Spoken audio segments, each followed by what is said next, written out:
Hey, Amanda. Hey, Tommy. Hey, you want to go on vacation? I do. Where are we going? Well, there's a resort that prices are great because there's been a couple murders at multiple locations of theirs, so we got a great deal. Anyone famous going to be there? Jennifer Coolidge is going to be I'm in. If she's there, I'm in. All right, we're going to go to the White Lotus, and that's what we're going to talk about today. And can we talk about? You need to drain the sack. They say that. Common knowledge. God, it just seems like the body would naturally stop getting horny once you're past the age of procreation, you know? Like at 50, you would just stop. 50? 50's not that old. It just seems undignified. I'm still virile, by the way. I could still impregnate a woman. Oh. No girl should have to be exposed to an old guy's junk. It's not like it was ever so beautiful to look at anyway. I mean, it's a penis. It's not a sunset. Can we talk about the White Lotus? Oh my God, yes. You are the one that convinced me to watch a show. Thank you, thank you, thank you.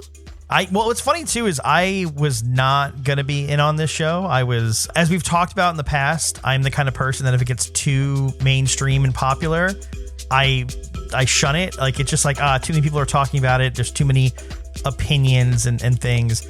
And I kind of, shy away from it. But I think the thing that pulled me into this one was I kept hearing really good things from people I trust, and then also the cast. I think, and we've professed our love for Aubrey Plaza in the past. Yes. She's in this. And that was, I think, probably my draw to be like, all right, I'll check this out. I'll watch this. But that was season 2. And so I had to start all the way at season 1.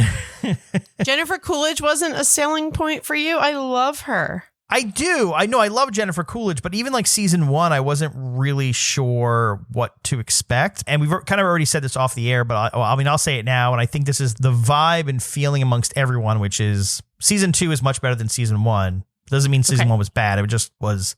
And you feel the same way, right? I wouldn't even say that it was better. It just, I felt like it's very funny. We're following this up after just finishing the Glass Onion and Knives Out episode. And this is quite similar in that realm, like the murder mystery, where season 1, I didn't have that vibe as much. Yeah. It was more or less like, I know someone's dying in the show. Who's it going to be? And every 5 seconds I was like, it's him. No, it's her. Yeah. And so that's basically where the excitement came from. Yeah. The second season, however, there were those Easter eggs and there was so much symbolism, and it definitely caught me in that way. Like, I liked the little murder mystery vibe, and it felt like in the beginning I was like, oh, I know what's going to happen. And then all of a sudden it was like, no, that's not even close. That is not what's happening. And definitely kept me on my toes. The cast for season 1, I really loved. Like, me too. I was just telling you that Armand, the hotel manager, might be one of the, I loved his character. Yeah. He was so good. And the way that he just unraveled at the end was just, everyone dreams of fucking over their boss at a boss that they hated and just doing that whole waiting, like, fuck you, I'm out. Yeah. And I feel like he had the ultimate exit for a TV show. Like, didn't end well for him. Yeah. But, the way that he just went out, he went out as hard as you could possibly go as an employee of a corporate job. Well, all right. We'll cover both seasons, but we'll start with the first. And you already kind of jumped into Armand, which is the manager of the hotel, who was a drug addict, but he's been sober. And now, the events that lead him to kind of relapsing, and to your point, falling over. Yeah. Anyway, we'll go through some of the characters here. So you have him, you have Nicole and her husband, which is Steve Zahn, which is Mark. Yep. And Connie Britton. Yes. So she is a CFO of some Google-esque kind of company, right? Yeah. She's just like it's kind of implied that she's probably one of the first female tech CEOs to have like a incredibly profitable, insanely large tech company. Yeah. And then her daughter, Sydney Sweeney. Yeah. Which that girl is like all over the place now, right? All I hear about is she's everywhere. Euphoria really blew her up. Well, I was going to say she's been blown up by like 2 HBO series. Yeah. And then, anyway, so she's great. And then her friend. Brittany O'Grady plays Paula, her friend. Yeah. Her college friend. Right. Which is how the series kicks off, right? I mean, the series starts with the two of them. Oh, and then you have the trio, I'll call it, of Alexandra Daddario, which is Rachel, who just married her new husband, which is Shane, played by Jake Lacey. And then his mother, Kitty, incredible, played by Molly Shannon, who I love. That was when I saw that was the mom, I was like, oh, this is amazing. Yeah. That was the thing too. That's another one like that kind of pulled me in. Like, I think the casting tends to pull me in a little bit. And then the masseuse, Belinda, Natasha Rothwell. Yeah. Yeah. Who's just, that poor woman I just wanted to hug her so badly. That's happened to me before. When we were watching it, I have been Belinda'd, if you will, where I had a customer just promise me the world when I was bartending, that they had this big lawsuit and they were going to take care of me. And there were two other bartenders who were twin sisters, and they were just like, we're going to take care of you girls. We're going to give you each $10,000, blah, blah, blah. It's settling this week and you're so amazing. And they did this to us for like a year. Yeah. And we're finally towards the end of the year, we're like, okay, this shit is not happening. Stop lying to us. And then when we kind of were like, you don't have to give us any money and you don't have to lie about it. We know that there's no inheritance. But what they were doing is they kept telling us that, and we kept giving them free shit and free food. And like they had the sob story, and then they just disappeared. And like when we were watching it, Henry was like, oh no, this must be hitting a sore spot for you. And I was like, I've been Belinda before. Well, I mean, just to stop for a minute to get into her story too. We didn't talk about Jennifer Coolidge, which we will in a second, but Jennifer Coolidge's character, first off, she's great. And she is one of only two people that recurs in the second season or comes back for the second season. But even she's the only one who's like the actual commonality thread, if you will. But there's that back and forth too, where Belinda is sort of like out to dinner with her or whatever, and like sort of like, here's my what did you think of my business plan? Like, where I'm like, so sad. But I couldn't tell. Like, it seemed like she was like, all right, this old rich lady is clearly taking advantage of me, so I'm gonna try to get something out of her, but like clearly wasn't comfortable with it. It was just this so awkward, cringy back and forth. And then funny enough, then Alexandra Daddario, I can never pronounce her name. Rachel. Her name is Rachel in the show. Hot Alexandra. Yes. Hot yes. Rachel. We'll call her Hot Rachel. Hot Rachel. She's going through a mental crisis, and then also latches on to Belinda. And then Belinda just doesn't give a shit anymore. She's like, that was amazing. She was like, my advice, I have none. Bye. Fix your shit. Yeah. She just walks away. Yeah. But we're already sort of jumping around because like this entire thing is hard to contain itself. But let's end, and then we can jump right into gear with Jennifer Coolidge's character, who connects to and it's kind of funny because I think I told you off the air I wanted to watch this with my kid, and I did recently. With Uncle Rico, which I don't know if a lot of people recognize that's Uncle Rico from Napoleon Dynamite. Not at all. I did not know that till this moment, and that makes me a little sad. Why? It's Uncle Rico. Uncle Rico's hilarious. This guy, I want to punch in the face. I hate him so much. That's not true. The first season, I was like, oh, I love this guy. He's so fun. I'm so happy for Jennifer Coolidge. She found love. Jennifer Coolidge's character, Tanya, is not even I want to say she's not even the primary storyline in the first season. No, she's sort of a side character. Connie Britton and Steve Zahn, their marriage and their family is sort of the centerpiece. And then the newlyweds with the overbearing mother-in-law, they're kind of secondary. And then Jennifer Coolidge's character is sort of like this third wheel character. Third tier with Armin's character. Story. Yeah. Yeah. We forgot to mention who I don't, if he's been in anything before, I'm not familiar with him, but the son of Connie Britton, Fred Heschinger, is his name. Hechinger? Yeah. I kind of forgot his son named Quinn. And I really liked his story. I liked that. To me, that was the most redemption I got from the show, was his character arc. But he is kind of forgettable. Not in the way that, like, I think his character's meant to be forgettable. That's the whole point, is he's just like kind of in the background. But I really did enjoy the way that his story ended. I mean, for context, I just went through the cast list and forgot him. So that sort of proves your point. Fair. I will say, I mean, the thing is, so the show is set in Hawaii. Do you know which island in Hawaii it's set at? I actually don't realize. I don't remember, but I do. If we could quickly talk about Mike White, who wrote the show. He lives on and off in Hawaii. Well, Mike White, I mean, maybe that's a good place to back up and start. We should start with him because he's so damn interesting. His whole story is nutso. Yeah, Mike White is, for those that don't know, you've known him from a few different things.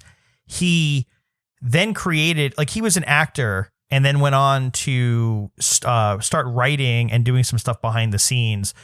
One of the things I didn't realize was that he was a writer on the movie Orange County, which is it was the breakout movie for Colin Hanks and Jack Black. It was that from like the early 2000s. I didn't realize he was a writer on that. School of Rock. And then he was involved with bringing it back. And this is where there's some kind of, connection there, is he was involved with the folks. I forget the name of the guy behind, I'll pull it up in a second, behind Napoleon Dynamite, and then got involved with a bunch of their movies, including writing and producing Nacho Libre. Yes, I did know about that part. Nacho Libre. I knew about that one. Yes. And then he's also in Gentlemen Broncos, which is another. He just sometimes acts. And it's like, I'm a sometimes actor. Yeah. But those are like a bunch of Jared Hess movies. It's really funny, and I can't get the image out of my mind, and I'm almost reluctant to share it, but I will say, I think there's a scene I think it's Gentlemen Broncos, where he has a snake around his neck and the snake just poops all over his shoulder, which I've never seen a snake poop, number one. So I think that's why the image, and it's just his burned in your brain, smiling, standing there, just smiling. And then, the show won an award recently, and he went up on stage and people were like, oh, that's the guy who created White Lotus. Like, I think it was like a shock to a lot of people, because they'd be like, I know that guy was on Pushing Daisy. Survivor. He was like, everyone remembers Survivor. Yeah. And you want to talk about, like, I wasn't a big Survivor fan ever. But I will say, I guess there was a big turn in that show, and I won't even try to begin to go into it unless you know about it. But I don't. I watched the first season of Survivor when it first came out. That was it. We all did.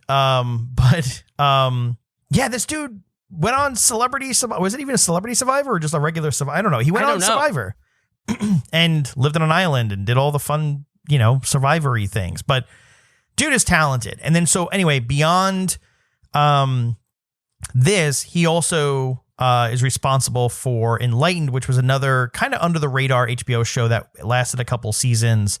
That was starring Laura Dern, who was involved in it and created it alongside Mike White. So he has some experience at HBO. He has some experience creating some shows there. And one thing I got to give the guy credit for, because it was kind of a known thing behind the scenes, is he got up on stage to accept the award for the White Lotus, and then sort of called everyone out, being like, "You all rejected the show." All the people clapping. Everybody said no. That was so great. But super talented dude. I will say this, and I don't know if I said this to you. I said it to someone. But what drove me a little bit crazy is there's a lot of TV shows where there's a creator and then they hand off, directing the episodes to someone else, or like they write like the season, premiere and the series and the season finale, right? They bookend it, or they write a few episodes here and there, let other people come in. Mike White wrote every episode, directed every episode, produced he wrote the show by himself in 2 months. 2 months. Yeah. That's nuts. But where I wanted to go with that too is where he is not trying to creatively share the show. The show's creative train is 100% him. So I got to give him 100% credit there. And with that, you don't see a lot of shows like that. And keep in mind too, this was supposed to be a one-off limited series. it was supposed to be like just season 1, and then HBO was like, this is so good, can we get you to come back for season 2? Where I was going with all this is, and we'll get to the end of season 2 eventually, but before we get there, and I'll come back around to this again, there's like after the last episode, there was like an interview on, the tail end of the show with him to explain about, his reactions to some of the things that happen, or him explaining some stuff. And he kept saying like, well, in my mind, this is what happened, or in my, and I'm like, yeah, but it is your mind. It's all your mind. The whole point all of this is it's your mind. So if you say this is the point of this happening, or this is what you think happened off screen, yeah, it happened off screen because you're the writer, you're the creator, it's your baby. So, anyway, we'll get there eventually, but just to know, even the stuff that happens off screen, Mike White has shared his thoughts on what he thinks happened, which in my eyes is canon. I don't know this, so I can't wait until you tell me. Yeah. Okay, I'm excited for that. But anyway, to go back to the show, yeah. So Jennifer Coolidge's character, he wrote for her. Yeah. Yeah. And she almost turned it down, our poor little Jennifer. What?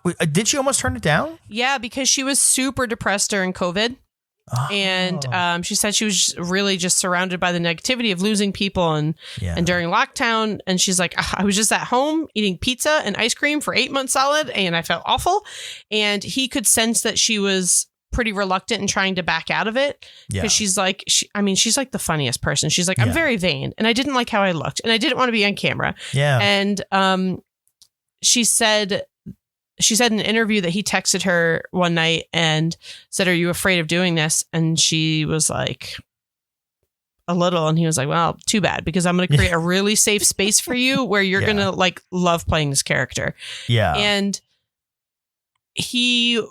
I think what I like most about it is in interviews I've read, that I love this, sappy behind the scenes stuff, but because they shot this during the pandemic, HBO had like a bunch of stipulations to make the show. Yeah. One of them being it had to be like in one location, had to be super safe in one location. Yeah. And correct me if I'm wrong, they shot at the Four Seasons, right? I believe so. In Maui. Maui. Yeah. Yeah. And it had to be under $2 million per episode or under $3 million per episode? They had to keep it under that budget. It was the only way that they would make this show. For no less, had to be made for less than $3 million an episode. Jeez. And it had to be done really safe. So the cast, he said, was insanely close. Like it was like summer camp, because they couldn't hang out with anyone else. They could just hang out with each other. And you could tell that in the show. I feel like you could tell that the cast was so comfortable with each other. Yeah. And this show was such an uncomfortable show. They did such a good job of making you uncomfortable. I think everyone played their heart out. I mean, that's the thing. And this goes into season 2 also with some of the actors in there, but you haven't really seen Steve Zahn in anything that hasn't been canceled in the past 10 years, right? I know. I loved Steve Zahn. Yeah. It was great.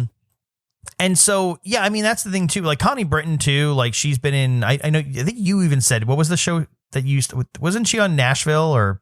She was on Nashville. She was on Friday Night Lights. Yeah. She was in American Horror Story the first season. I love Connie Britton. Yeah. But also like, and for the fact that like, she almost turned down doing the show. I mean, the show is set in Hawaii. It is beautiful. How much better can it get?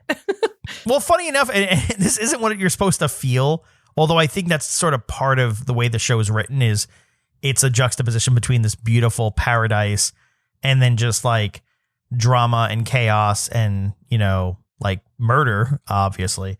But I'm sitting there watching. I'm like, I want to go to Hawaii. I want to hang out. I was thinking the same thing. Like, this looks incredible. Yeah.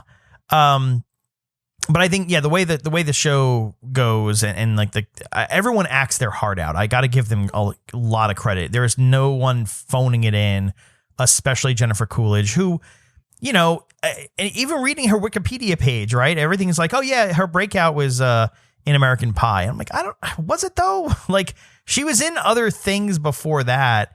It's just, and I don't know. I've had an appreciation for Jennifer Coolidge's work for a long time, because she was involved in a lot of like the Best in Show And it's like that is probably top 5 favorite movies for me is Best in Show. You're such a dog person. I mean, I feel like that makes sense. I just love, first of all, I love Christopher Guest, but I love, she is incredible in that movie. Very similar. She's a very similar character to who she is in this show. A very rich, wealthy white lady who's very lonely. Yeah. You know, she did Legally Blonde. She did all the, like, it almost became like a running joke for a while of like, you know, Jennifer Coolidge is just playing Jennifer Coolidge. Just that, wow. Everyone loves doing their Jennifer Coolidge impressions. And she sort of played a very similar character for a long time, but she never had a chance to be the centerpiece. Like even in this, we're talking about how like she was sort of the C plot, if you will, on season 1, but like really became the A plot on season 2. She became the shock value. Yeah, absolutely. Yeah. But yeah, no, I mean, everyone, I haven't heard anyone that dislikes Jennifer Coolidge, and she's a hilarious person. I'm happy to see that she's so funny. And I think it was you that said, I had seen, perhaps it was a TikTok that like these, you know, again, this is conjecture because I don't know if this is true, but that now that it's White Lotus has gotten so much popularity, they were going to aim for 7 seasons and have each season be about a different deadly sin. And this first season was all about greed and being rich and like, you know, and when Mike White was interviewed about it, he said that he wanted to just like do a show that talked about money and how like insane amounts of money can like, you know, just completely change who you are as a person and the relationships you have in your life. But also he made everybody feel really human. Yeah. Like I have nothing in common with any of those people, but I could see myself in some of every one of the characters by the way that he wrote them. And she made being rich with a shit ton of money, but never being loved so human. You're like, you know, wasn't that her story, right? Her parents were loaded, but her super dad was abusive to her. Well, yeah. And I don't think we know that sort of until season 2, but it's essentially, her dad was some like oil guy and made billions of dollars, but also abused her. And it's never really discussed. But then, you know, now she inherited everything. That's her wealth. That's her, you know, what she is. Season 1 kind of made me mad though, because I will say that Rachel's character, I loved it. I was like, this girl is going to, so her whole thing is she marries a super rich guy and she's a journalist, like a struggling journalist who did not grow up with money. And she kind of starts to see what her marriage is going to be like. And she's going to just be the trophy wife and her career goes on hold. And then she starts to realize that and basically tells him like, sorry, I made a mistake. I can't do this. Like, this is not the life I want. Then that bitch goes back to him in the end. Yeah, I was the whole time I was like, yes, girl, do you? And then in the end, she goes back to him. I'm like, no, no. I was like screaming at the TV. Yeah, she resigns herself too. Oh, well, that's the thing too. Is like when they show up in their honeymoon, and then you know his mom is there, and you know his mom shows up to their honeymoon. It's, I mean, incredible, incredible. And then. But it's funny too, because I think she mentions it somewhere, which is, you know, in front of his mom, her husband, Shane, is essentially like, he is a snooty asshole. He is like a rich asshole. Absolutely. And it's almost like it's like the first, and I think you don't really have that deeper backstory to understand what the relationship was like before, but from what we get from her is like she didn't really notice that side, or she was blinded by the whole like, you know, like romance of it all. And she said, I mean, she mentioned it somewhere. She always like dreamed of like a princess wedding or whatever it was. Yeah. And she like, there are little moments where I was like, okay, I'm getting this, because Molly Shannon says how she planned their whole wedding, their whole honeymoon. Yeah. And, Rachel also says that when they get back to the city, she's going to move in with him. So they hadn't lived together yet. So maybe she was a little bit blinded by the fact that she like hadn't seen that side of him. Yeah. You know, the time she spent with him. Yeah. But like that character, like you said, they weren't the A+ plot. They were pretty prominent, like maybe B plot. But to me, that ending with Armand shitting in his suitcase and just that whole scene, incredible television. Yeah. Like, well, I did look it up. It was not him actually shitting. I did look it up. I needed to know. I was like, did he actually shit? Because that's incredible. It was not him. Yeah. I also did look up, Steve Zahn got to approve his prosthetic penis. They laid out a bunch of them when you see his dick. And they were like, you get to pick one. And he was like, that's the one I want. Yeah. So that's another one of Amanda's fun facts about penises and poop. Well, it's funny too. I mean, I think that's one of the ones too where it's like, and if you're listening to this at this point, haven't seen it, God help you. But we have to make sure we put a spoiler alert. Spoiler alert. But yeah, I mean, that's the thing too, is like that episode where he's shitting in the suitcase. We were eating dinner, and it was just the worst part. That's a real bad time to be eating dinner. You know, dinner and a show, you know. But this is like a whole like writer's concept or thing. Have you ever heard of the concept of like Chekhov's gun? No. Phrase ever heard? No. Essentially, it's if there's a gun present, it's going to go off at some point during the movie or the whatever. Yes. And so there's a scene, and I think it's an episode prior where Shane mentions the knife for the pineapples. Yeah, it's a couple episodes before that. Keep it by the bed. And he's going to keep it by the bed, and I'm like, someone's going to get stabbed. I thought he was going to stab Rachel accidentally. I thought so too. Yeah. I thought she was going to stab him. Agreed. Because you keep seeing him getting like progressively angrier and just like he's at the bar drinking and he's just an asshole, but you don't know what level to an asshole he is that he's going to like break and then do something violent. Because again, to the way the show is set up in a very mysterious, like, you know, in the perfect mystery kind of way, someone's going to die. You just don't know who. And you also know, you only know one person who's not, right? It's just, it's Shane, right? Yes. Yeah. That's the thing is like it starts leading you there, which isn't a bad thing. I will say overall, season 1 and season 2, it is obviously a roller coaster ride with the murders, right? Yes. Which I think in season 2 isn't even the apex of the show. I'll come back there in a second and we can jump into season 2. But so good. But at the same time too, it was not, I want to call it anticlimactic. That's not the right word, because it is done well. But I feel like all these other movies and TV shows that have like these giant, you know, like climax endings sort of overdo it to the point of like, this is done in a way where it's like everything is grounded in reality, right? Nothing is over the top. Yeah. Nothing is beyond, like, there's no superheroes, there's no big fights or anything, right? Like, even when Steve Zahn's character gets into a fight with Kai, the one who... that scene was really sad. I didn't like that at all. But even that, like, it's just, you know, fights and stuff like that are not pretty. Like, they're just kind of gruesome and, you know, like... So anyway, I think it was well done, but I think it's a good palate cleanser from other crappy TV shows and the... You know, almost polar opposite of like a Transformers movie almost, if you will, like where it's just like way over the top action and, you know, like, oh, look at this big mystery we solved. No, it's done in a way where you're not shocked by the time Shane stabs Armand. Yes. Like you sort of, it's building to that and you know what's going to happen and you're like, ah, shit, this is it. But that's okay. I think that's actually an okay thing. Like, I think it's just like all buttoned up in a good story. I just like that this all happened with a pile of shit sitting in a suitcase behind them. Human shit. Like, I love that this drama unplayed with the wafting scent of shit in the air behind it. And like, what a way to go, man. Yeah. But I mean, season 1 did also kind of feel like there were a lot of untethered storylines that just, you never got really the final... You just don't know what happened. Like talking about the brother ends up just like not going home with his family and going back to Hawaii. And he's 16 years old. He's out.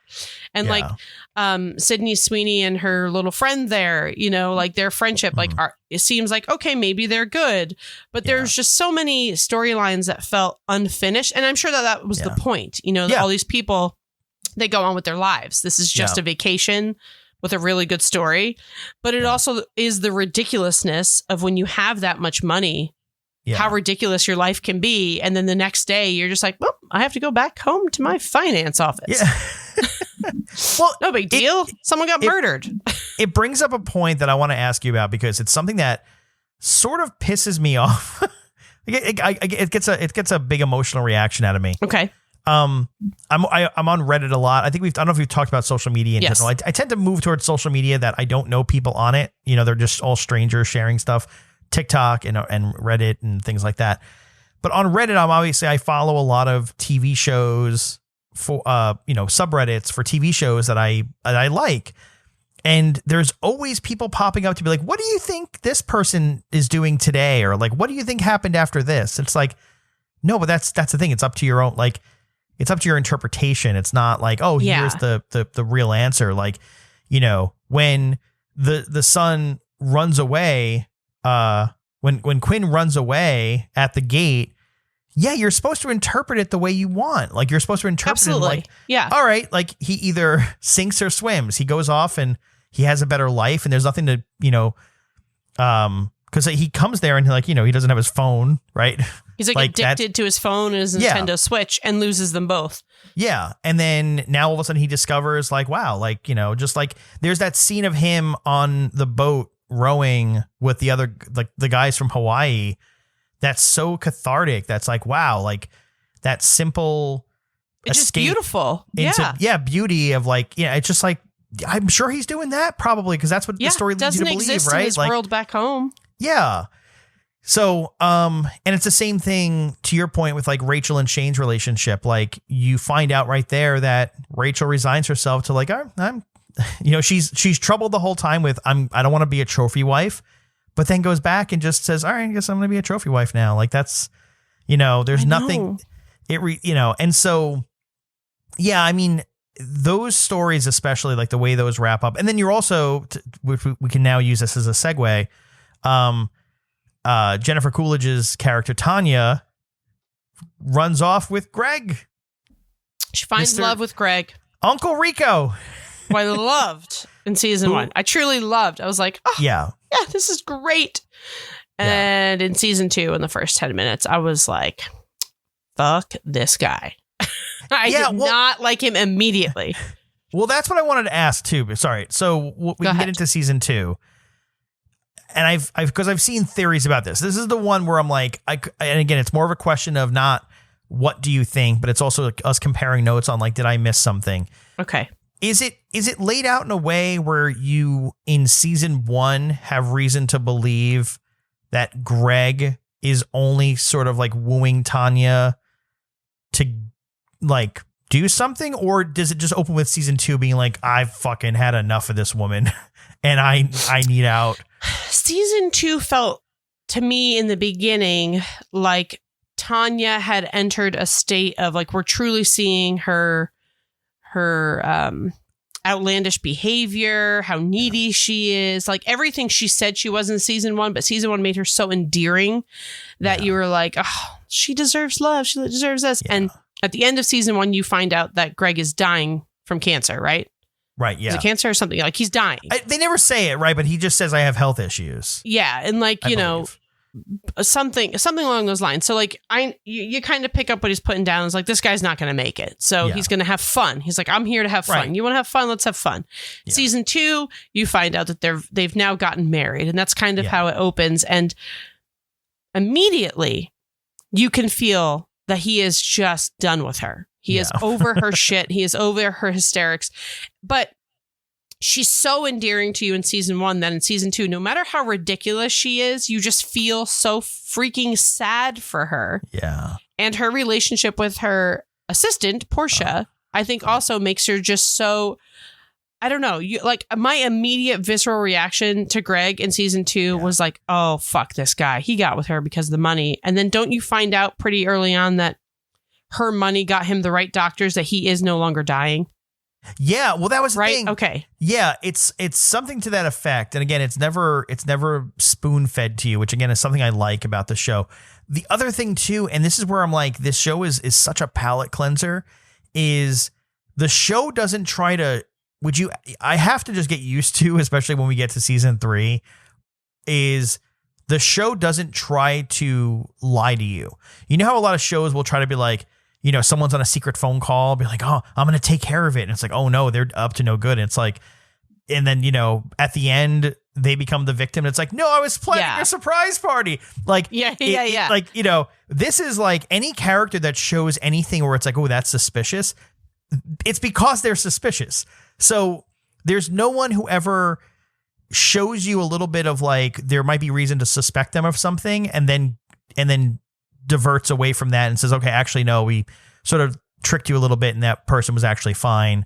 And it's actually this person who's bad.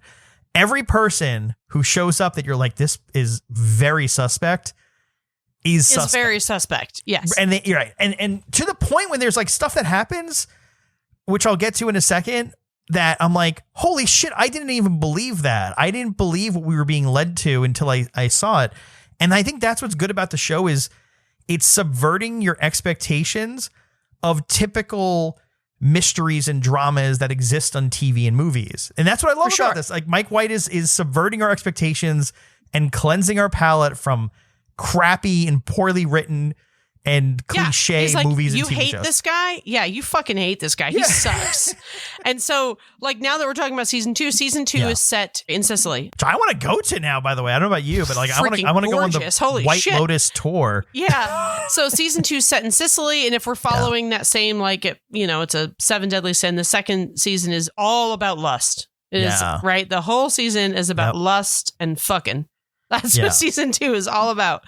And I feel like it was definitely a different vibe than season 1. And I like that they change the scene and you're just in that one place. I love that the setting of the show is just like, to me, both locations felt like characters in the show. Yeah. Yeah, absolutely. Like, so we will both tell you, everyone right now, we liked season 2 better. Yeah. Full disclosure. Season 2 was much better. You'll be able to tell. We could probably have another whole hour episode just on season 2 because we enjoyed it so much. But the cast is different. So we should probably say who the cast is, right? Yeah, we can run it down. And I will say too, I think with any TV show, as they go along, they kind of find their footing and figure out who they are. This isn't even that, right? Like I gotta say, like I think it's just they're both good stories because they're self-contained stories-ish, right? There's a thread there with Jennifer Coolidge.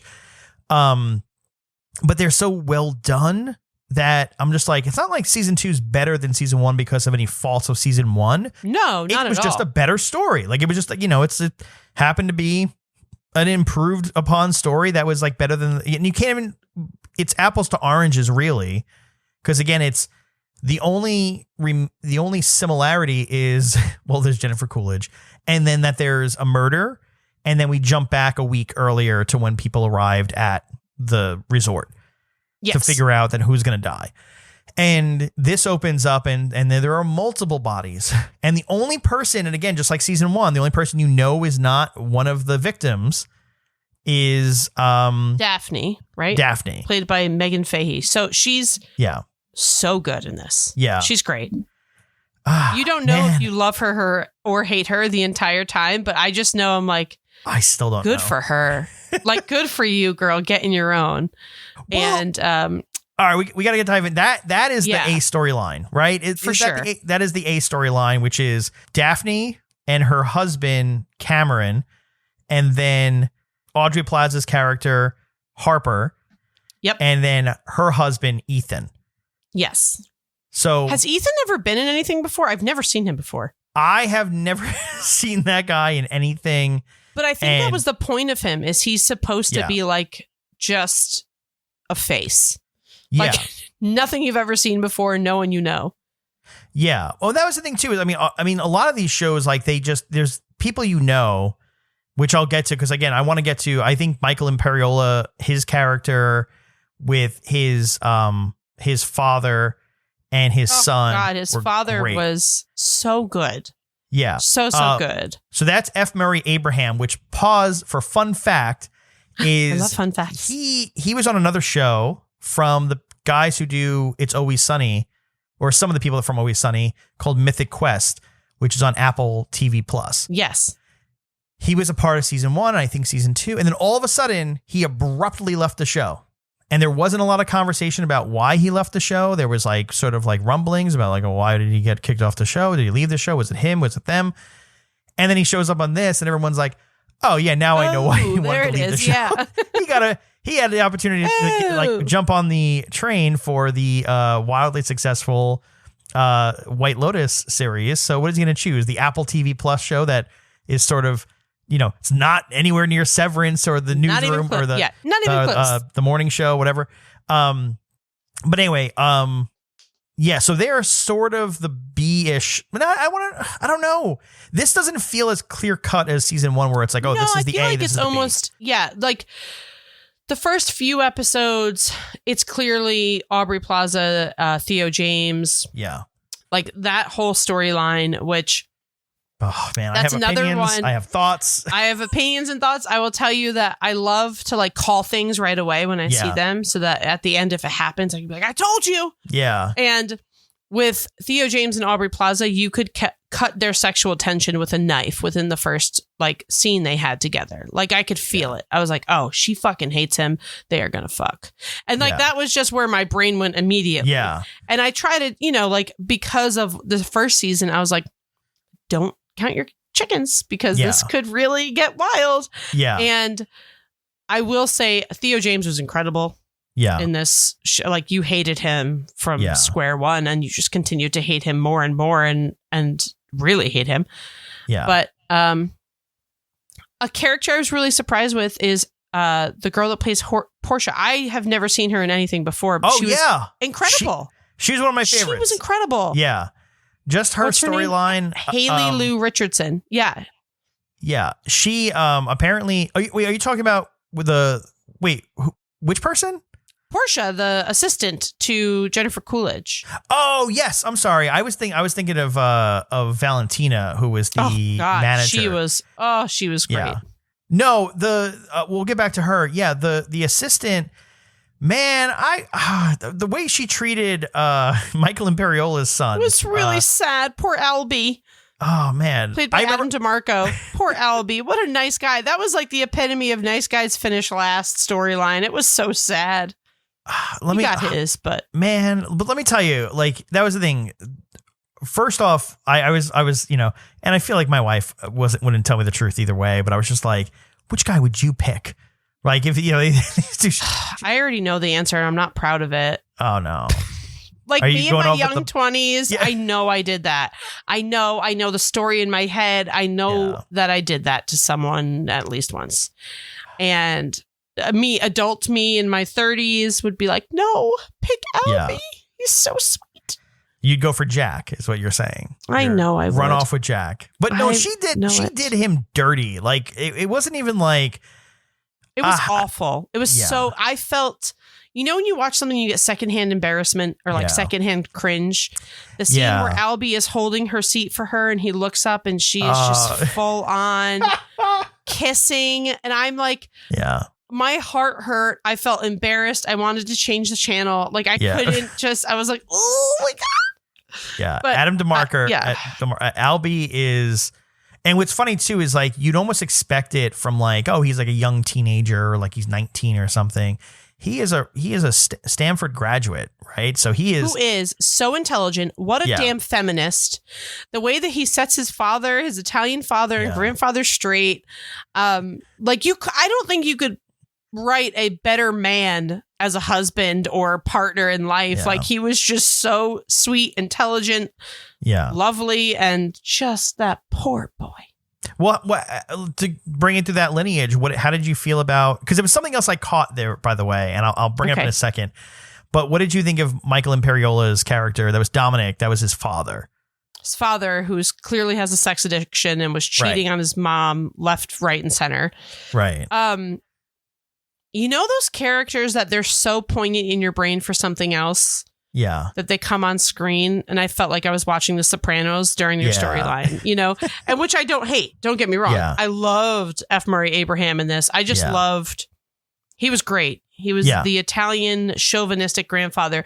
There was some sadness there, though, because it felt like Michael Imperioli's character got to unpack with his dad, who's so oblivious. He's like, where do you think I learned how to treat women? Yeah. And that it's okay to cheat on your wife, and how you treated mom. You thought we were oblivious. We weren't. She cried herself to sleep every night. Yeah. And then you kind of feel bad for him because that's the whole thing. Like, at least Adam DeMarco's character has broken that generational curse of treating women like shit. And then and then it all changes. But that's how I felt. I was like, thank God, like that generational treating women like shit has ended. And well, here's the thing I caught that I don't know if a lot of people caught is in the beginning, there's a point when I think it's the prostitutes that they walk by, and Michael Imperioli and F. Murray Abraham, they both turn their heads. Albie keeps looking straight, right? Does not gawk at girls. And then you cut to at the season finale, and they're at the airport, and the girl walks by, and all three of them turn their heads. Yes. And so I think it's like that. I think what we're sort of getting out of that, or my take on that, was that, he was young and naive and like fell and got swindled by this prostitute. Yeah. He got burnt, and he's just like, fuck it. Like, he just like, he goes against his principles that he's held for the entire week with the assistant who just sort of like tosses him off to the side for, I know, and then but the two girls that played the sex workers were so awesome. And I loved that they were very empowered, in the beginning, and there was some sadness there. But I remember watching it, and I said to my partner during the scene where he hooks up with the one sex worker, Lucia, and they're in the bedroom, and they, and in the morning she's like going to ask for payment. And I even said, I was like, do you think he knows that she's a sex worker? And he was like, no, this is real. Like, she really likes him. And then in the morning when that happened, I felt like that was like his innocence died. Yeah. Like, he did something that he was just like, oh my God. Like, no, but I don't think it died there, because that's the thing. He continues on, and she plays him. So sad. Yeah.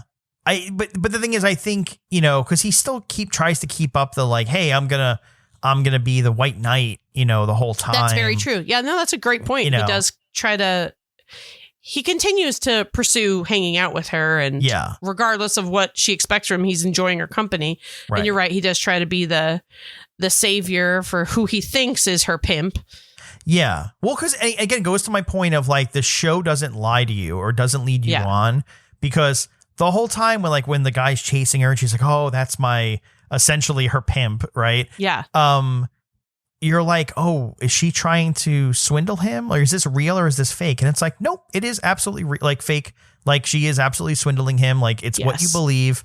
If you suspect it, it is true. Like, and that guy just ends up being a doorman at a place, right? Or something, like a bouncer or something. Yeah, it's revealed later. It's revealed in like the final moments of the show. But that's the thing. So the show does not lead you on. And that was my biggest takeaway from that. I really want to deep dive into the two couples thing with Aubrey Plaza in a second. Oh Before we get there, the other storyline there was Jennifer Coolidge's character and that whole thing. Here's the thing I don't understand, because I went back and I'm like, I don't know if this holds water. Is the entire, so first off, the husband, Uncle Rico, is upset that the assistant came, because he wanted her to be all on her own, because clearly he had this sort of setup. But why go through all those motions, right? Like, if the entire thing was to have her knocked off in Italy by why go through all these motions? Why end up having like these people befriend her and lure her over to the island, and then just to like, it doesn't, that's the part that I don't understand. I don't know. I feel like you kind of start to see that he's like a coward. Like, he's not willing to do anything himself or stand up for himself or even stand up to her. Yeah. Like that scene where she just wants to be on the Vespa and do this thing in Italy so that she can feel beautiful and loved for one day. And like, he just does it, like he just does it. And at the end of it, he's like, sorry, I'm leaving. And it was really sad and heartbreaking. And like, then, obviously she befriends Quentin, who's played by Tom Hollander. And then, I think that he just was like, it's so easy to win her over. She just wants attention. This is all you have to do. make her feel special, make her feel empowered, and you will be able to do whatever you want and everything else will be so easy. Like she's so gullible and so needy that I'm going to treat her like shit. You treat her like a queen and she'll eat out of the palm of your hand, which is so goddamn sad. Yeah. And then Jack ends up being an uncle fucker. Yeah, and Jesus Christ. I still don't understand. I mean, whew. Yeah. I will say, so out of the mouth of Mike White is at the end. So obviously she meets her demise. She kills everyone. She kills the mobster, kills them all. And then as he described it, he gave her a derpy death where she sort of like, you know, is vindicated, right? Gets herself out of the situation, but then stumbles off the boat trying to figure out how to jump and and then knocks her head and dies in the water. And he foreshadowed that in the first episode. So when she's getting off the boat to get onto the island, she slips and almost falls into the sea because she's so damn clumsy and she's such a hot mess. And the little concierge like saves her. Yeah. And then leads her off the boat. So like,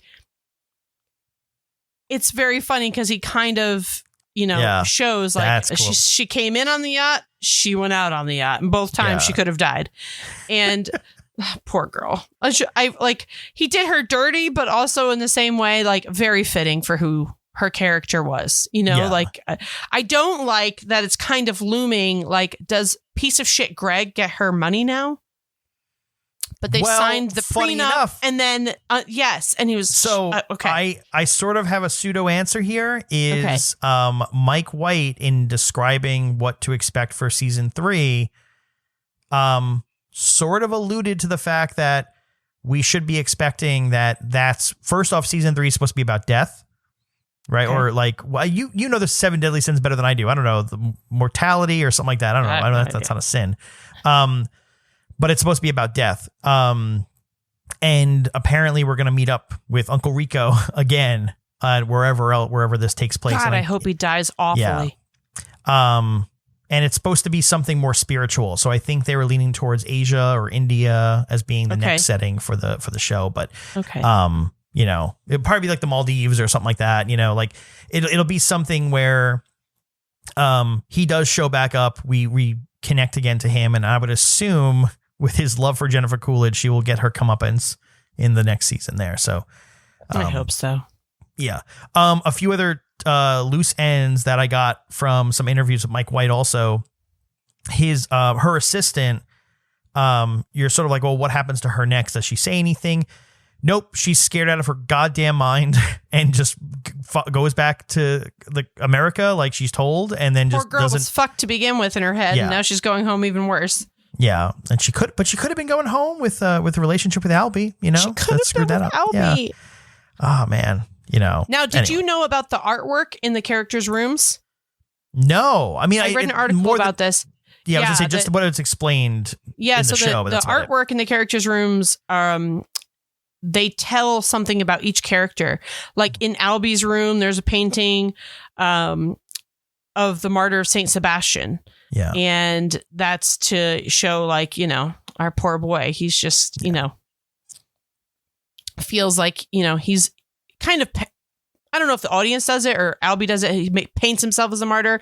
And then in Ethan Harper's room, there's images of the Greek warriors, Achilles and someone else, and that's supposed to show the couple arguing and like how their kind of dynamic goes together. And like there's all these weird paintings that are supposed to say like what's going to happen to the character in the movie. I clearly did not pay attention to any of that except for the creepy vases in the beginning when they ask like what they mean and how they're supposed to be. It's like to show the infidelity, right? Like it was all infidelity. Yes, and I thought that was going to mean so much in the show, and it kind of ends up being like, not so much. Yeah, they knock it over. Not that big of a deal. We're just gonna break it. Yeah. Yeah. Well, it is. I mean, it follows the whole infidelity stuff because that's like looming in the air. But yeah, what I found interesting about that too is like, can you imagine going to a resort with your husband and then be like, yeah, cool, we're gonna give you the room with the infidelity art pieces. Yeah. It's all about infidelity, not to get in your head or anything. No, but no big deal. And you know what we're going to do with your super hot friends? We're going to have a conjoining door here in case you guys just all want to fuck each other. Here you go. Are we going to find out that like Mike White is actually like a character in the show and he's like the president of White Lotus Resorts and he does this just to fuck with people? Yeah. That'd be incredible. That would be incredible. So this is the infidelity room and it's automatically connected to your friends next door. I know Enjoy that you guys haven't been having sex, so I'm just going to put you guys in the room right here and make sure that he leaves a condom wrapper on the couch so that you think that your husband fucked someone. Oh, man. So we got to get into that story because that was the one I was like, just sitting there uncomfortably watching. Not like uncomfortably as in like I feel like everyone's constantly making poor decisions. At least I can identify with like, some characters where I'm like, all right, I wouldn't make the decision, but I feel bad. I understand what they're doing. The whole relationship between Harper and Ethan and I almost said Quentin, Daphne, Cameron, Cameron. It's bonkers. I don't know. I have to collect my thoughts to figure out how I approach this, but I also have more Mike White insights into what actually happened in certain situations. Because this is, to me, it felt the most off. Like, I thought I knew what was going to happen the entire goddamn show. I was like, this is how this is going to play out. Yeah. This is how this is going to play out. I know what's going to happen. And very early on, something I really liked about Daphne's character is she's kind of super underrated the whole point. Like, the whole point is she kind of flies under the radar. Yeah. While I don't agree with it, I loved that she's like, I know that I'm married to a fucking monster. Yeah. Like, I know that if he wanted to kill me or have me killed, he could easily do it. Yeah. And when she explains to Harper when they rent that palazzo and it's just the two of them, she's like, his buddies are scary, like Bernie Madoff type scary, like we'll kill you. And I feel like while she's saying that, I think she's also kind of warning Harper, like, do not let your man get involved with him because I know that's why we're on this trip. Don't let it happen. And I feel like there's so much goodness in Daphne's heart. Yeah. But also she knows what she's doing. She's playing the damn game. And so you kind of like, she's like the unsung heroine because at the very end of the show, the very beginning, the opening scene of the show, when she finds the bodies, but up until that point, she's on the beach saying, it's so romantic here. You're going to love it. It's so romantic. Yeah. Even after everything that just fucking happened. That story is like so much to unwrap, right? Is you have, I keep jumping around because one of the things that keeps pulling me is there's that conversation, and I forget what it is verbatim, and I hope you remember it better than I do, which is she's talking to Harper about this like blonde hair, blue-eyed guy back home that like, that brings her all this whatever joy. And then she turns around and she shows a picture of her kid. Yes. It's just her son. Yeah, right. And she's like, oops. Yeah, what is that? Was she like sort of like subverting Harper's expectations of like, I just do whatever the hell I want and cheat on my husband? Or like, I don't know. So I had two storylines going through my head in that. Okay. One of them was, I don't cheat on my husband. This is the man of my life. Like, this is the man of my life. And then we learn that's not true because she says maybe you should get a trainer.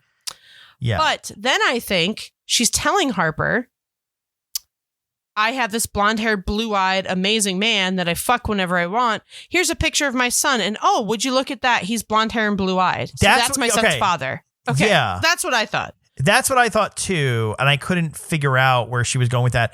Either way, it made it kind of clear that Daphne is a lot more conniving than you're led on to believe. Like, she's not 100%. Oblivious. Yeah, she is not the stupid little bimbo that we believe she is. Yeah. Well, and then what's your take on I'll fast forward, I'm jumping around a lot, but like what is your take on her grabbing Ethan and running off on the little island? She knew exactly what she was doing. Right. But was that because she wanted to? I feel like she can feel I don't know. I feel like she started to feel the sexual tension between her husband and Aubrey Plaza and was starting to get pissed and was like, oh, two can play this fucking game. Right. I'm going to piss my husband off and piss her off simultaneously and take Ethan away. And, if something happens, it happens. Or I don't even know if she had intention for something to happen, but it was definitely calculated. It was calculated and she knew the reaction it was going to garner. Like she was like, I know what's going to happen here. Yeah. She's going to be pissed. Theo James is going to be pissed and I'm going to feel great because now I'm back in control of everybody's emotions. Like I'm the one on top. Everyone's manipulating everyone. That's 100%. Yeah. It was what a wild couples trip. Yeah. Wowie. Well, because as soon as they arrive and I'm like, okay, where is this going? Like, are we swingers? Are we like at first, because that's where I thought it was initially going, right? Because the way Cameron sort of approaches Ethan and Harper, it seems like it's like, hey, we're on this beautiful paradise, rooms connect, right? We're just going to kind of have a little foursome, right? I thought that was where it was kind of going.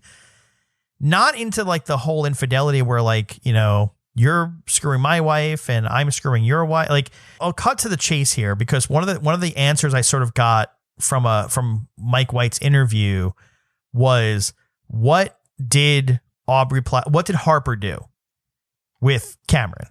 Which before I tell you, I'll let you tell me what you think and I'll tell you whether or not that's true. I think they fucked. They didn't. No, are you serious? Yeah, 100%. So Mike White, according to him, and again, he's led it up to your interpretation, right? Because I will say, the whole time when Ethan is having these like visions and seeing his wife with his college roommate, like he's, can't get out of his head, right? And I'm just like, all right, this guy is going crazy. Is he going to murder someone? Like, is he going to be the one that murders someone? Because that's right. I thought this guy was like literally driven insane. But also second to that, even as a guy, I'm just like, I don't fully understand. How are you not attracted to your Aubrey Plaza wife? Not out of anything else more than like, all right, cool. Shit happens, relationships, wives, husbands, relationships and all that. But I'm just like, I don't even understand under the guise of what we're given, what actually their relationship is. That was what I was like having a hard time deciphering. Like he's not into his wife or the magic's gone because he lost the magic, but he gets it back after screwing Daphne. Anyway, but the way Mike White answered the question was his interpretation of it, of which he wrote. That's why I call this canon, is that all they did was hook a kiss. All they did was kiss and nothing more. Not to say that that's what they wanted to, but like, but because it gets in your brain. It does get in your brain. And also it kind of goes along with the White Lotus theme because never in a million years did you think Aubrey Plaza was going to cheat on Cameron. Like also Cameron seemed like the goody up until the point when he took the MDMA and like they were, doing whatever they were doing. But he also was like, no, I love my wife too much. I'm not going to hook up with the sex worker right now when it's clearly available to me and about to happen, and I'm not going to do it. So I was like, maybe it's going to be Aubrey Plaza, but I don't know. Cameron kind of painted himself into this little corner in the end of the show. It's like, no, he's the good one. Like nothing's going to happen there. And then it does. Ethan. Yeah, I'm sorry. Yeah, Ethan. Yeah. So then when it does, you're like, oh, fucking shit. Like the whole time I'm thinking it's going to be the other two. And I love it. I love the way it played out, but also that's one storyline. I hope I just get more. I want to see what unravels there. I want them in the next season so badly. Well, what's funny is I think the way it goes off, right, is the whole concept of infidelity is that once you sort of know you've been lied to, like, I don't know if you've been cheated on before, but yes.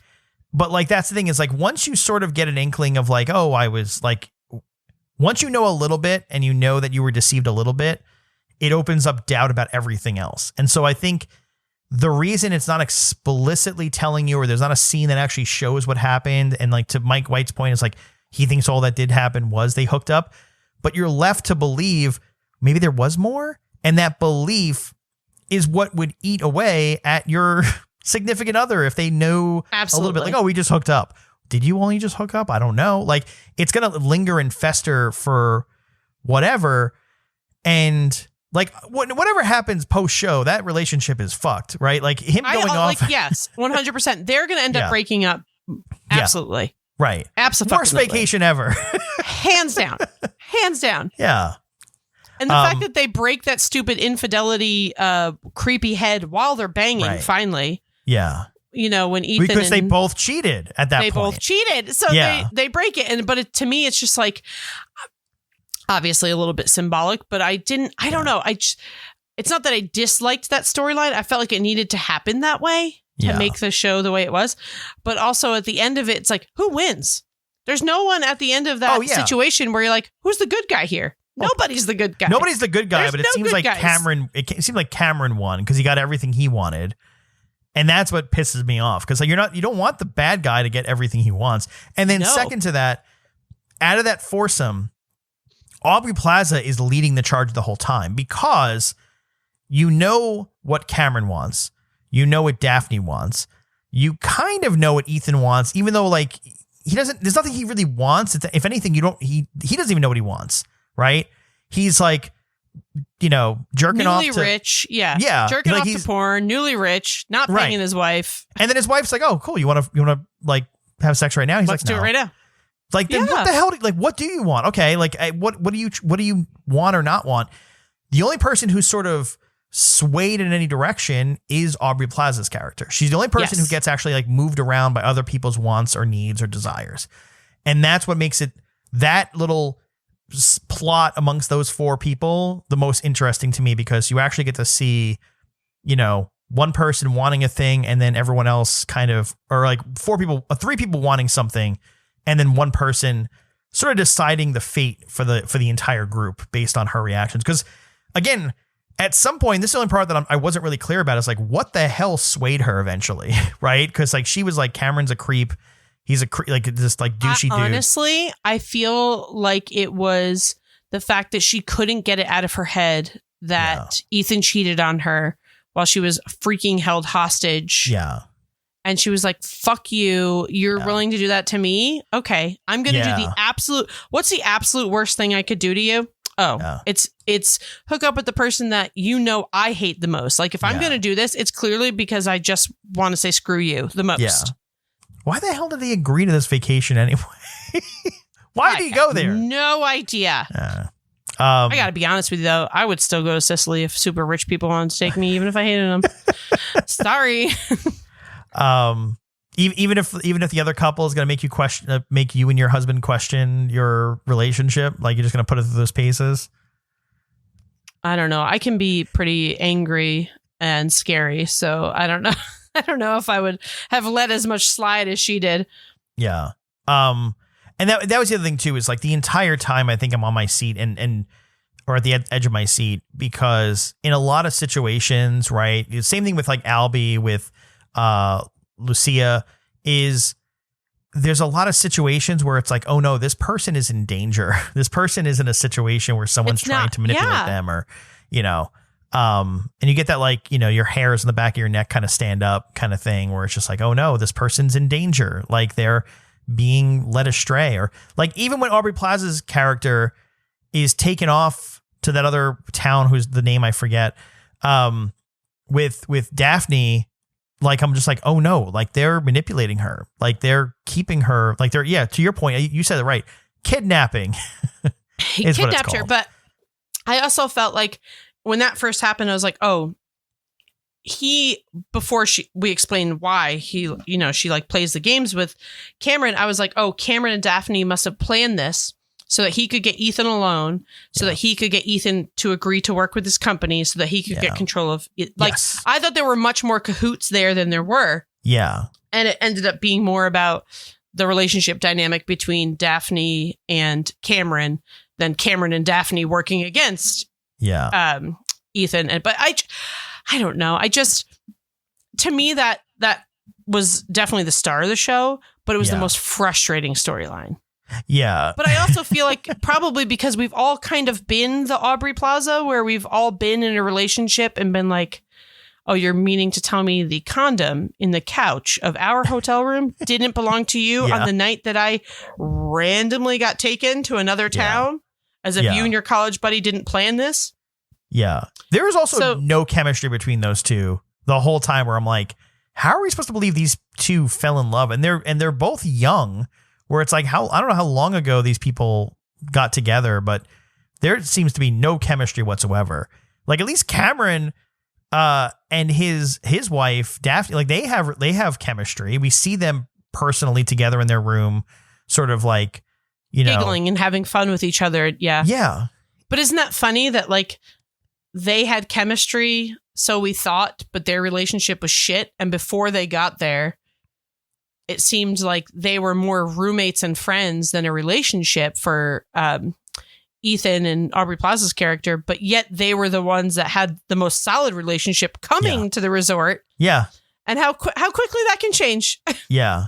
Although that's the thing too, because it's on the surface, right? Because even looking at like Ethan going for his run and then coming back and then getting into porn, like even that alone is like, all right, that didn't just happen because of what's happening on vacation, right? That's just this guy's MO. That's his routine. Yeah, that's his routine.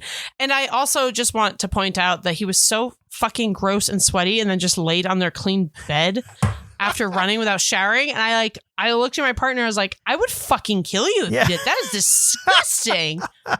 He's so stinky right now. And it was beach running too. So he's got sand all over him and it's all sticking to his skin. So, but yes, I feel like we could talk about this show for a quadrillion years, but I feel like we would be remiss if we didn't bring up two things. Yeah. We forgot to talk about Jennifer Coolidge winning, she won Best Actress, right? Yes. Yeah, absolutely. Yeah. Yeah. And her speech was adorable. All her neighbors talk to her now. And they invite her to parties. And I know this has nothing to do with this episode, but let's have a callback because we are recording this the day after Brendan Fraser won. Yeah. The award for Best Actor. Critics' Choice Award. Critics' Choice Award. Oh, that. And he cried. It's award season. It's award season, folks. It's award season. So I'm sure we'll have more episodes where we get to talk about how Brendan Fraser or Jennifer Coolidge took home some awards. We do have to watch The Whale, so that will be coming. Yeah. That one we promised. Yeah. Neither one of us have watched it. I have one fun fact, and then I'll come back around. I'm going to ask you your opinions on things to wrap things up. One, I mentioned Mike White did that other TV show on HBO called Enlightened. Yes. Which starred Laura Dern, who has a cameo in this show. When? You don't actually see her. She is the voice. She is Dominic's wife who isn't at White Lotus. Oh, shit. Yeah. I want to rewatch the phone call scene because... Okay, now I want to rewatch it so I can listen to it. I love Laura Dern, so that's a great fun fact. So that's like, what's his name with the gong in Knives Out? Joseph Gordon-Levitt. Gordon-Levitt, yeah. Yeah, it's just like that. Yeah. It's a good cameo. And then my second question to you, because I don't know, I meant to ask this of you before about Michael Imperiola's character. Do you feel bad for him, or do you feel like he turned around? Because he comes in he turns away the prostitutes and then tries to straighten himself out, which apparently the south of Italy is not the best place to go cold turkey on. Not great. Your sex addiction. Not great. They're all very hot, but I just I won't say I feel bad for him, but I definitely have empathy for him because it sounds like he didn't have the best of childhoods and best of relationships with his father. And it's very interesting, right? Because Albie is keeping the peace and just like having this time with his father without picking sides. And then you can definitely tell he's pissed at his father, super pissed at his father for how he treated his mother. It's the exact same story for Dominic and his father, Bert, because he loves his father. He's there taking his father on this trip, but he's unpacking probably 40, 50 years of trauma of watching his father treat his mom like absolute crap. Yeah. And then now he's become the man he hated the most. So I do have empathy for him. And definitely towards the end, you're kind of like, okay, maybe there's hope. But like he buys that really expensive brooch for her and like all these things that he thinks are going to work. And it's just like, nah, buddy, like you really screwed it up. You screwed the pooch. So there's definitely empathy, but I don't feel bad for him. Well, why do you think he gives his son Albie the money? Because I it could be a few different things. It could be he's buying his way into Albie's sign off to the mom of like, hey, give dad another chance. Mm-hmm. Is it because he's trying not to lose his son? Because if he says no to his son, he loses his son, right? He knows his son is getting scammed. So he knows the money's getting thrown away. I feel like it's a combo. I also feel like he kind of feels bad for his son. Like he knows his son is nothing like him, right? In his head, you're nothing like me. You're going to be better than me. That kind of thing. Yeah.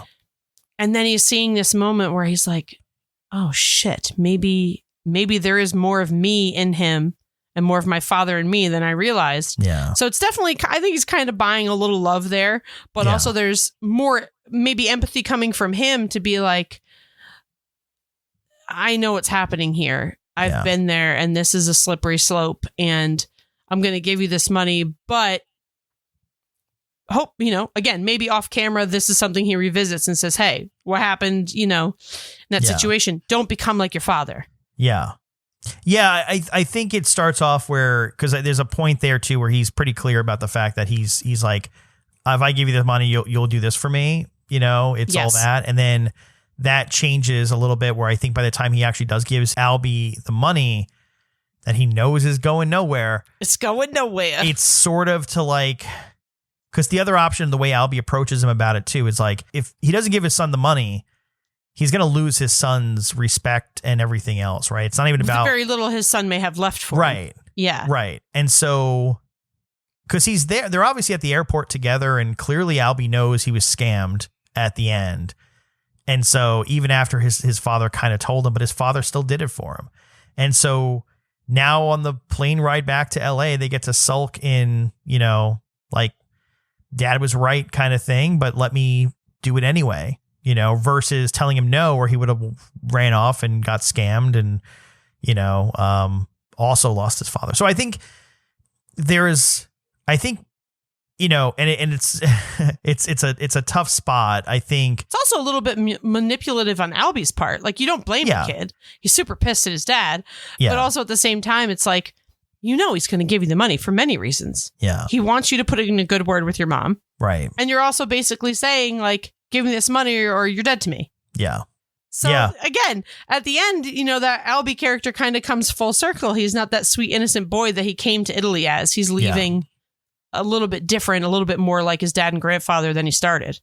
Yeah. To wrap things up, I was going to ask you, do you have a favorite character from, we could break it down season 1 and season 2, but I'll just, start and, do you have an overall favorite character? I love Jennifer Coolidge. Like she is just, I feel like we should take her off the table. Let's take her off the table because we know that that's going to be it. Season 1, definitely Armand. Yeah.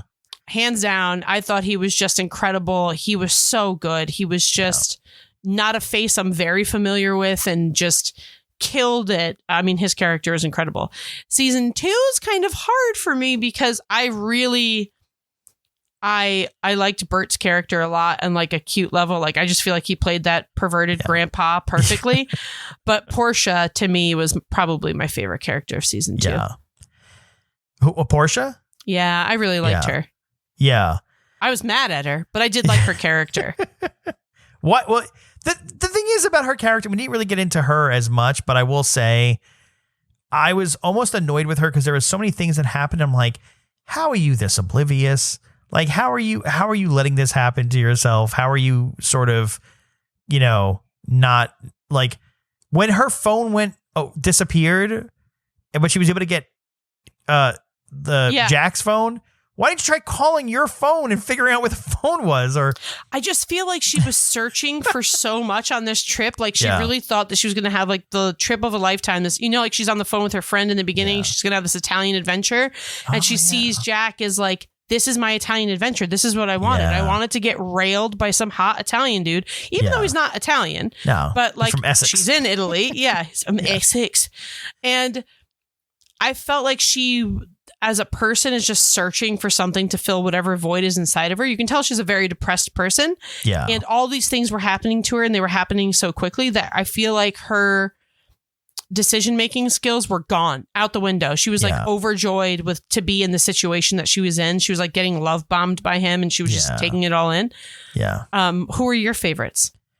I will say it was, and I'll just mention this for a second. So season 1, man, season 1 is tough. I mean, and I think part of it too is like I'm always drawn to like I loved Steve Zahn in general, and but I don't know if I like him in it. I like the fact that we got to see Steve Zahn.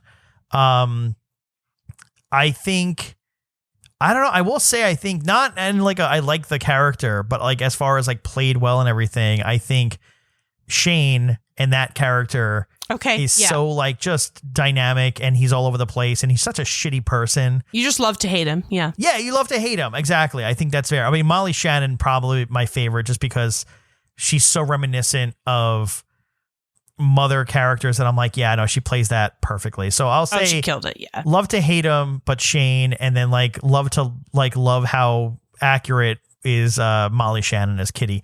Second season, man, it's tough. I will say what I was going to say is the characters we didn't really dive into much, and I loved the fact that the two prostitutes, Lucia and Mia.